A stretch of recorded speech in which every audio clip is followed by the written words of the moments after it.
Mna ndingumama omdala, mama walapha ePikati. Ndizobulelela abantwana kwi-Raymond Mhlaba Municipality ngale nkxaso ingaka ayenzileyo, ngoba abantwana bethu nani bakhuthalela ukulima, bayalima. Qha ke ingxaki ibingabaphayiphi, abophayiphi ababadala bayavuza, soloko bebopha ngerekere ezi ndawo zivuzayo, bejoyina.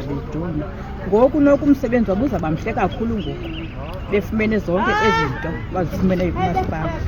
And ke ngoku abantwana bekhuthele nje nathi siyabakhuthaza, ngoba le kunqabile imisebenzi. Asithandi noba bahambe abantwana babheke ezidorophini, ngoba edorophini siphinda singonwabi xa bengekho phaa phambi kwethu, ngoba le kukubi ezidorophini. So le nto bayenzayo siyabakhuthaza kuba bayenze ngaphezulu, ngoba balapha phambi kwethu. Ndiyabulela kakhulu kumasipala waseRaymond Mhlaba ngale nxaxheba ayenzileyo kwabantwana. Sizabakhuthaza nathi abantwana, sizobayekela ngoba nathi funeka sibakhuthaze bazobona uba nathi le nto bayenzayo siyayithanda.